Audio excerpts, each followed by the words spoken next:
This sad story of love between sick teenagers should be very painful. It should be exciting, captivating, filled with suspense, even dramatic would be okay, considering the topic. Hazel Grace Lancaster is a 16-year-old girl who has thyroid cancer that has spread to her lungs. Her mother wants her to go to a support group for people with cancer, so she attends. During a meeting, Hazel meets a 17-year-old boy named Augustus Waters. Augustus had osteosarcoma and lost his leg, but now he is in remission. Augustus is at the meeting to help Isaac, his friend who has a disease in his eyes. Hazel and Augustus quickly become friends and decide to read each other's favorite books. Augustus gives Hazel The Price of Dawn, and Hazel suggests An Imperial Affliction, a book about a girl named Anna who also has cancer, which is similar to Hazel's own story. After Augustus is done reading the book, he feels upset because the story just stops without a proper ending, like Anna suddenly died. Hazel says that after the novel was published, the author, Peter Van Houten, went to Amsterdam and no one has heard from him since. A week later, Augustus tells Hazel that he found Van Houten's assistant, Leidwidge, and has been talking to Van Houten through email with her help. The two people send a message to Van Houten asking about the ending of the novel. He eventually responds, saying that he can only answer Hazel's questions if they meet in person. When Hazel and Augustus met Van Houten, they were surprised to find out that he is a rude person and drinks too much alcohol. Leidwidge admits to setting up the meeting for Van Houten after being shocked and scared by his unfriendly behavior towards the teenagers. Leidwidge quits her job as Van Houten's assistant and brings Hazel and Augustus to the Anne Frank house. Augustus and Hazel have their first kiss there. Later that night, Hazel and Augustus have sex for the first time with each other in Augustus's hotel room. They admit their love for each other. The next day, Augustus tells us that his cancer came back. When they come back to Indianapolis, Augustus's health keeps getting worse. This leads to him staying in the ICU for a few days. Augustus, who is afraid of dying, asks Isaac and Hazel to attend a special event before his funeral. At this event, Isaac and Hazel will say nice things about him. Van Houten comes to Augustus's funeral to say sorry to Hazel. Hazel finds out that Augustus wrote a piece about her death and reads it after Leidwidge finds it with Van Houten's letters. This means that getting hurt is something that cannot be avoided in the world we live in. However, we can decide who we allow to hurt us. The person speaking is satisfied with their choice and hopes the other person is also satisfied with theirs. At the end of the book, Hazel says she is glad with the decision she made. However, the movie adaptation of the popular book The Fault in Our Stars lacks emotional impact, even though it tries to bring about moments that are supposed to make us feel choked up. Maybe it's trying too hard to force us to feel very strongly that it actually ends up making us feel indifferent instead. Most of the time, there is something strange and uncomfortable about it. The way the director set up the scenes and filmed them, and the overall speed of the movie, just don't feel right. This is true for the movie based on John Green's emotional and popular book for young adults. The movie tries too hard to explain everything clearly. A lot of the things that were good in Green's writing and made it interesting are not the same when people speak his words out loud. It sounds too advanced and makes people feel uneasy.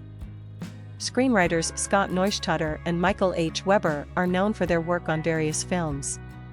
They have written scripts for movies such as Insert Movie Names, which have been successful.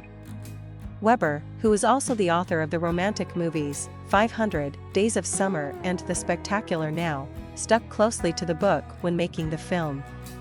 This will likely please the core audience of tweens and teens. Sure, Green's writing style is unique. His characters talk a lot, are aware of themselves, and say things that are harshly critical, similar to the characters in the movies Heathers and Clueless. They understand that popular culture often presents cancer in a sickly sweet way, particularly when it comes to young people with cancer. However, they do not agree with this portrayal and do not see it as an accurate reflection of their own experiences. But when they use their confident and playful words to protect themselves, it may make some funny remarks. but it often seems unnatural and insincere in this situation. However, Shailene Woodley's genuine and captivating natural way of acting always holds your attention. She always sings perfectly. After successful performances in the independent films The Descendants and The Spectacular Now, as well as the popular movie Divergent, Woodley is solidifying her relatable and likable image on screen. Her work is very good, and it makes you want her to have a better performance to bring out the lively chemistry in this story. Shailene Woodley plays the role of Hazel Grace Lancaster in the movie. Hazel is a 16-year-old girl from Indianapolis who was told she had cancer when she was 13. It makes her lungs weaker, so she has to carry an oxygen tank with her all the time and takes breaks after going upstairs. A few years ago, things looked really bad for her. But now, she is taking part in a new medicine test, and it has made her life last much longer, with no known end. Emma's parents, Laura Dern and Sam Trammell, don't want to be too overprotective of her. They let her have her own teenage life and also have a similar sense of humor to make tough situations easier. Hazel's mom wants her to go to cancer support group meetings every week.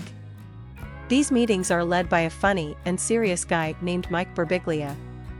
There, she meets the good-looking and talkative Augustus Waters. He is played by Ansel Elgort, who also acted as Woodley's brother in Divergent this year. Augustus, who used to be really good at basketball in high school, had to have his right leg amputated below the knee because of an illness. Now, he uses a fake leg to walk. In Hazel, he quickly realizes someone who is similar to him, someone witty and sarcastic, who doesn't believe in the cheesy positive sayings. Woodley easily understands and handles the complicated dialogue of Green, but Elgort appears awkward and uncomfortable in comparison.